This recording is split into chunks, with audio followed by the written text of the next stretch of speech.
3세 진리더 방영된 지 1년 만에 그 조회수는 이미 400억 뷰를 돌파했다고 하는데요. 많은 사람들이 인생 공들어 뻗을 만큼 그 인기는 그야말로 어마어마합니다. 사람들이 공중에서 날아다니고 예상한 차림새를 한 신선들이 등장하고 게다가 조금은 낯선 CG 화면까지 우리에겐 다소 생소한 판타지 드라마라 처음엔 시작해보기가 쉽지 않죠. 하지만 막상 정주행하다 보면 빠져서 몇 번이고 보게 되는 게 그 매력입니다. 이번 영상에서는 드라마 3생 3세 진리더 관웅 약화와 백전의 이야기를 위주로 소개해보겠습니다. 우선 3생 3세 진리더 관은 수명이 몇만 년, 심지어 몇십만 년 되는 신선들 사이에서 일어나는 갈등과 사랑을 그린 드라마라 100세 시대에 살고 있는 우리 현실과는 다른 연령대와 세계관이 존재한답니다. 3생 3세에서 가장 큰 정적 세력은 천적, 구미허적과 익적입니다. 그중 익적은 늘 세계를 삼켜버리려는 야심을 품고 있었습니다.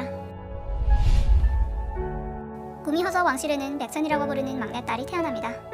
어린 시절의 백천은 장난이 심해 말썽도 많이 부렸습니다. 백천이 부모님은 어쩔 수 없이 백천을 권륜산으로 보내 전쟁이 신 무견이 제자로 가르침을 받게 합니다. 저라는 남자만 제자로 받는다는 권륜산으로 백천을 들여보내기 위해 백천이 신분을 숨기고 남자로 눈납시켰고 사음이라는 이름을 지어줬습니다. 무견은 사음이 신분을 한눈에 알아챘지만 모르는 척 제자로 받아들입니다. 그는 막내 제자 사음을 유독 아끼고 보살폈습니다.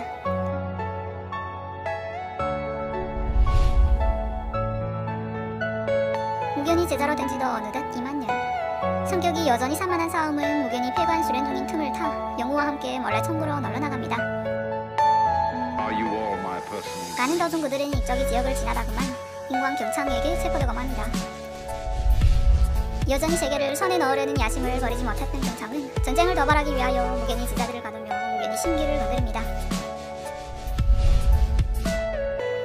한편 남장을 한 사음에게 첫눈에 반한 이쪽이 공주 연진은 사음을 몰래 풀어줍니다. 사음은 도망가다가 이쪽이 둘째 황자 이경을 만나게 되는데요. 사음이 여인 신분을 알아본 이경은 사음에게 홀딱 반하게 됩니다.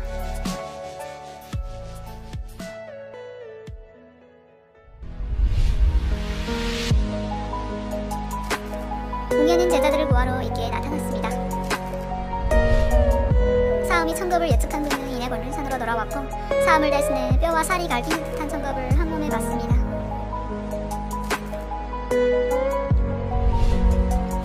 사음은 무견이 도움으로 성선이 되었지만 무견은 중상을 입고 배관 수련에 들어갔습니다.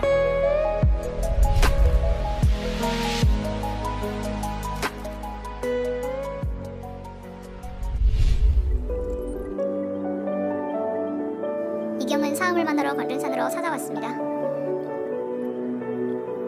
동굴에 봉인된 몽황에 상처를 입은 이경. 사음은 이경을 구하고 그를 살뜰히 보살핍니다. 이경은 매일 편지를 쓰며 사음에게 마음을 고백했습니다. 순진한 사음은 이경의 고백에 마음이 흔들립니다. 심지어 이경과 함께 떠날 생각까지도 했습니다.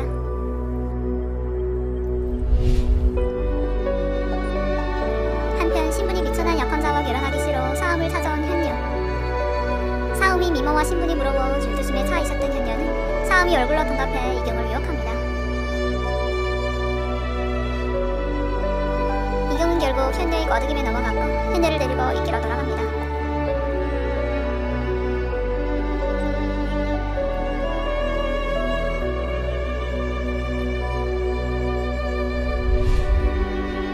무견은 이경에게 배신당한 사음을 위로하기 위하여 중상을 입은 몸을 이끌고 일찍 출발했습니다.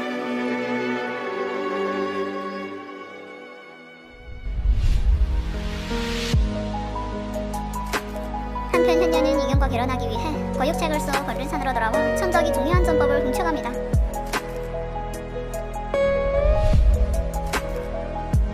현녀는 바람대로 이경과 결혼식을 올렸지만 이경은 정적을 배신한 현녀의 악독한 마음가짐에 실망합니다.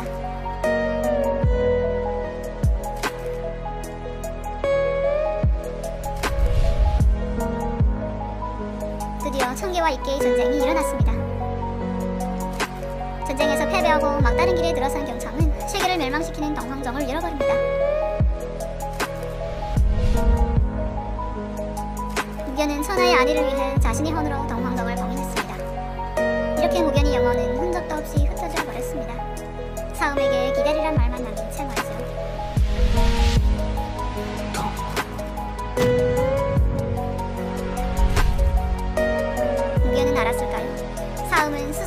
기다리란 말 한마디에 자신이 피를 쏟아가며 무견히 생체를 보존했고 7만 년간 천부에 무견히 생체를 숨기며 고독한 기다림 속에서 살아갔다는 것을요.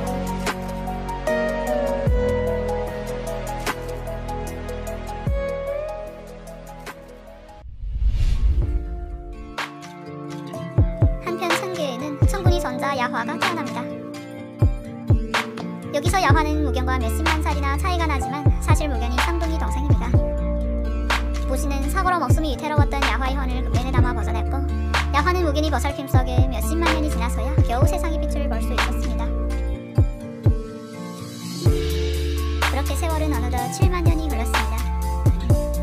백천은 만인이 존경하는 성구의 여제로 되었고 야화는 어엿한 청년으로 성장했습니다.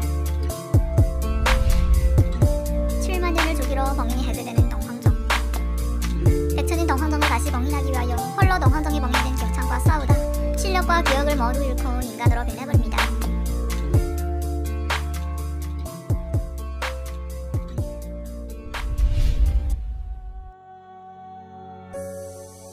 백천은 자신의 이름도 신분도 모른 채 존질산에서 부산당한 동물들을 구하며 인간으로 지냈습니다. 한편 야화는 금예수와 싸우다 부상당해 사람으로 미처 변신하지 못한 채 동굴에서 휴식을 취하고 있었습니다.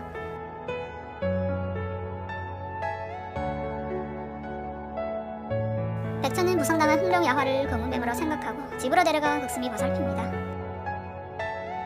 백천은 날이 추워지자 야화를 품에 안고 잠이 들기도 했습니다.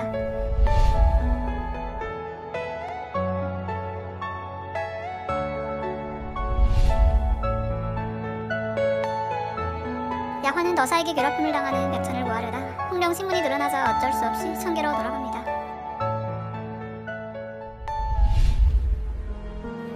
천계에 돌아온 야화는 백천을 잊지 못하고 다시 인간계로 내려가는데요.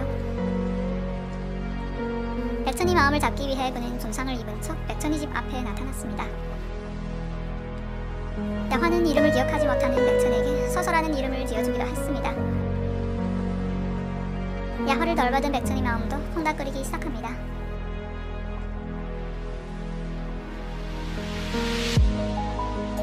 그렇게 인간계에서 사랑에 빠져버린 두 사람. 야화는 천계의 눈을 피해 서서와 결혼식을 올립니다.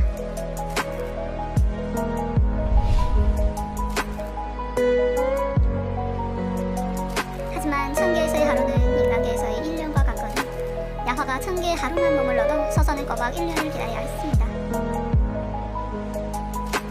야화는 서서를 천계로 데려가고 싶었지만 선주를 미래의 군주로 덧찍은 천군이 야화와 인간 서서의 결혼을 허락할 리 없었습니다. 야화는 여인적과의 전쟁에서 죽은 척 위장하고 서서와 함께 떠나기로 결심했습니다. 하지만 야화가 전쟁에 나간 사이 서서는 그만 발각돼 천계로 잡혀갑니다. 천군은 서서와 야화의 관계를 알아채고 서서를 죽이려 했습니다.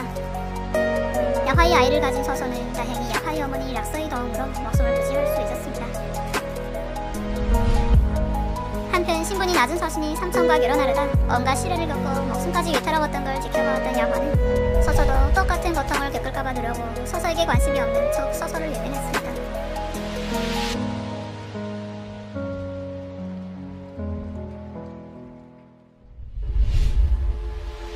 어릴 적부터 야화와 함께 자라며 야화의 아내가 되고 싶었던 서금. 서금은 자신이 바로 야화가 어릴 적부터 사랑했던 여인이라며 서서를 오해하게 만들었습니다. 심지어 서서가 두선대에서 자신을 밀쳐 자신이 눈을 멀게 만들었다며 음모를 꾸며내 서서를 모해하기까지 했습니다.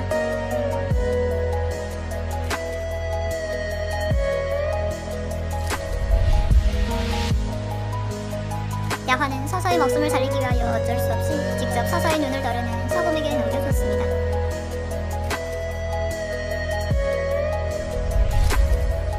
천계에 머무는 동안 한없이 억울하고 고독스러운 나날을 보냈던 서서.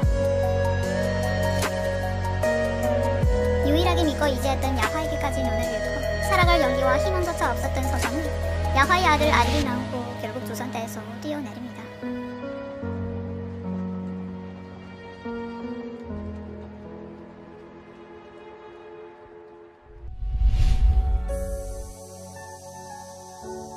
서서는 심기도 허림에 떨어져 백천으로 돌아왔습니다.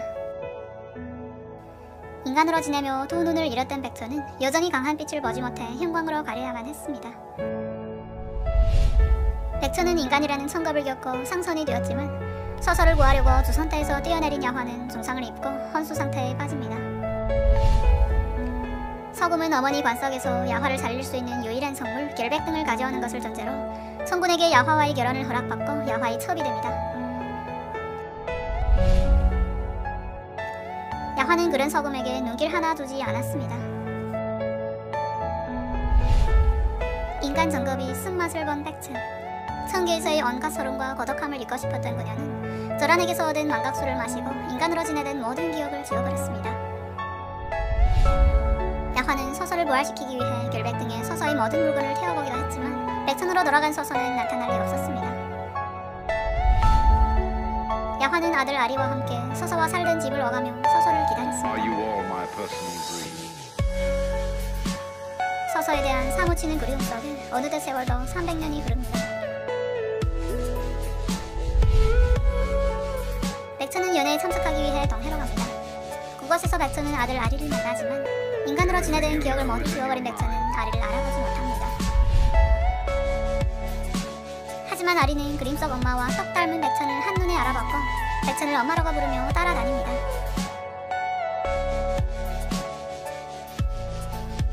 아리 덕분에 백천과 재회한 야화.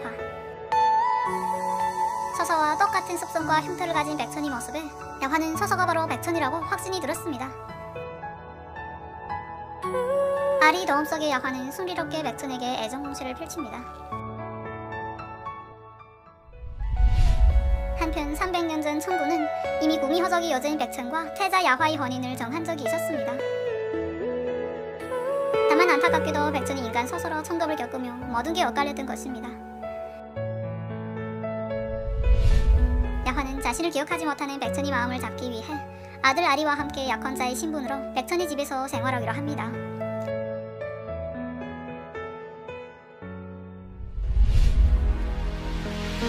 한편 이경과 결혼한 현녀는 7만 년 만에 겨우 아이를 낳았습니다. 하지만 죄가 많았던 현녀는 그만 병든 아이를 낳게 되는데요. 300년이 지나도 깨어나지 않는 아이를 살리기 위해 현녀는 백천으로 둔갑해 무견히 선체와 아리를 납치해 갑니다.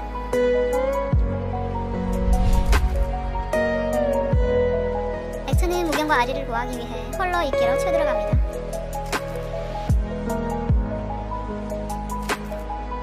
위기 순간 야환이 나타나 백천을 구합니다.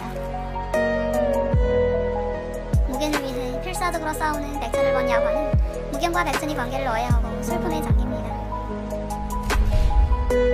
야환은 계속하여 백천의 마음을 돌리기 위해 노력합니다. 하지만 백천은 자신보다 9만 살이나 어린 예빈 신랑에게 아직 사랑 감정을 느끼지 못했습니다. 심지어 야화와 결혼한 뒤 야화에게 젊고 이쁜 집들을 들여주겠다고 말하기로 합니다. 我只爱你一个人，再不会爱上其他人。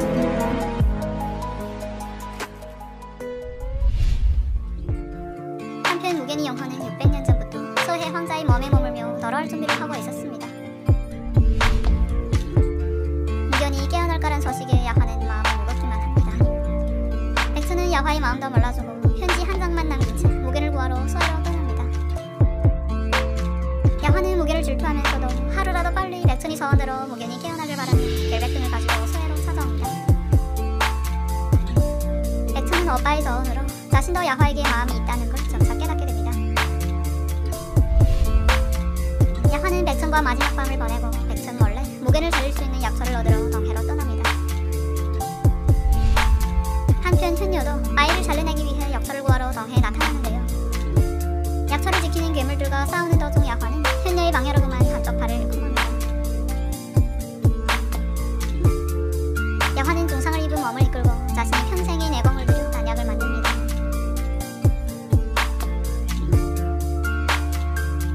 야화는 저란이 얻어준 가짜 팔을 달고 겨우 목숨을 부지해 천궁으로 돌아옵니다. 백천은 야화의 희생을 눈치채고 야화를 찾아오는데요.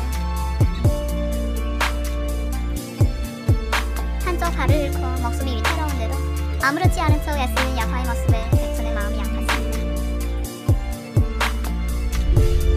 백천은 야화의 곁에 인간 자신의 마음을 깨달은 백천은 야화에게 고백합니다. 겨우 다시 찾은 백천의 사랑에 야화는 기쁨의 눈물을 감추지 못합니다.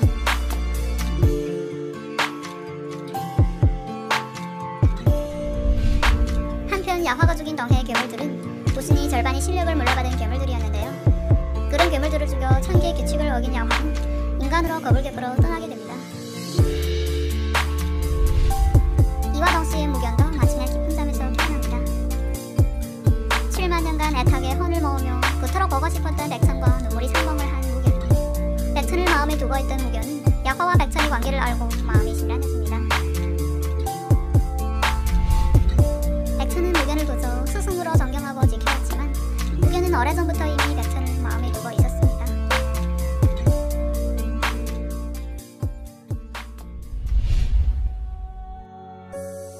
백천은 인간으로 겁을 겪고 있는 어린 야화를 찾아왔습니다. 인간인 야화는 백천을 기억하지 못하는데요. 백천은 자신이 바로 야화의 미래의 아내라며 야화가 성인이 되면 야화와 결혼하겠다며 팔찌를 넘겨줍니다. 한편 서금도 야화와 결혼하기 위해 인간계로 찾아옵니다. 야화가 자신을 보낸 척도 하지 않자 서금은 가짜 소설을 만들어 인간계로 보냅니다.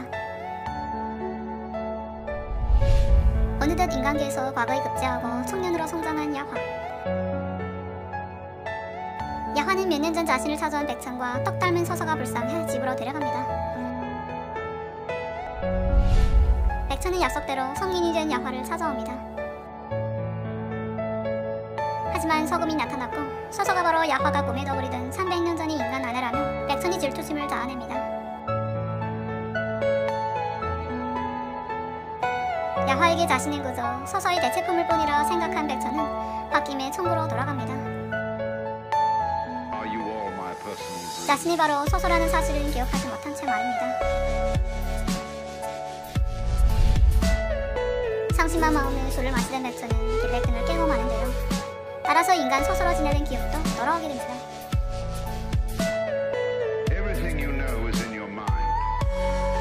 백천은 자신이 바로 서서임을 깨달았지만 또 어르는 건 오직 인간으로 살면서 겪었던 하나하나의 쓸쓸하고 외로운 나날들과 억울하고 서러운 기억들 뿐이었습니다.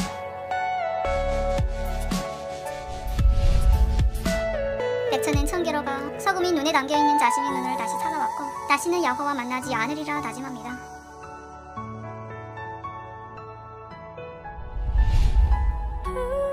평생 백천을 애타게 기다리며 고독한 인생을 보낸 야화는 끝내 상사병에 걸려 젊은 나이에 인간의 생을 끝마쳤습니다. 태자로 돌아온 야화는 백천을 만나기 위해 여우굴을 찾아왔지만 며칠이 지나도록 백천은 야화와 만나주지 않습니다.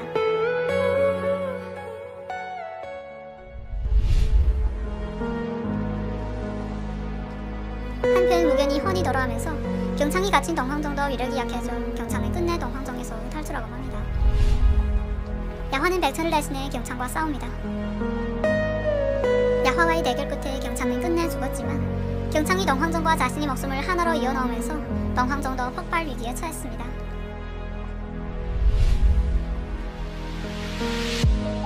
더 이상 방법이 없던 야화는 무견이 그랬던 것처럼 자신의 혼으로 동황정을 봉인합니다.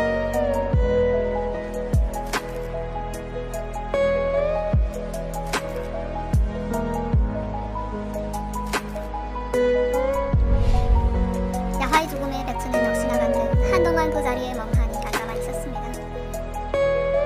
천개의 사람들이 야화의 시신을 찾으러 왔지만 백천은 접근도 못하게 합니다. 소식을 듣고 찾아온 무견이 타이름으로 백천은 겨우 야화의 시신을 안고 천국으로 돌아갑니다.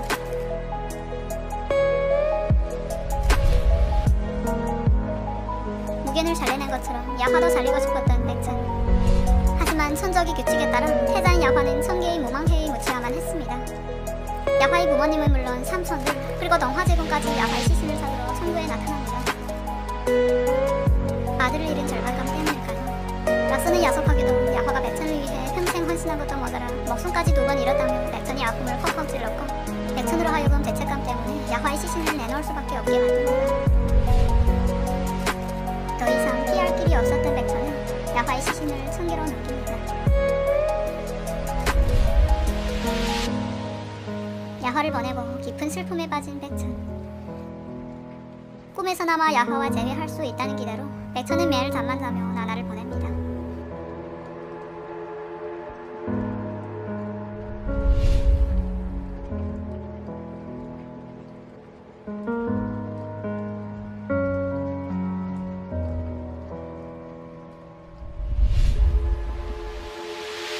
그렇게 어느덧 세월은 3년이 흘렀습니다. 사실 3년 전 덩황정을 봉인한 것은 야화의 헌이 아니라 고신의 실력이었습니다. 고신이 야화를 살리기 위해 군련에 넣어준 절반의 실력과 덩해의 괴물들을 죽이면서 얻은 고신의 절반의 실력이 야화를 대신해 덩황정을 봉인한 것입니다. 고신의 실력과 충돌이 생기면서 손상되었던 야화의 헌. 3년간의 회복 기간을 거쳐 야화는 무견이 덩으로 마침내 잠에서 깨어납니다.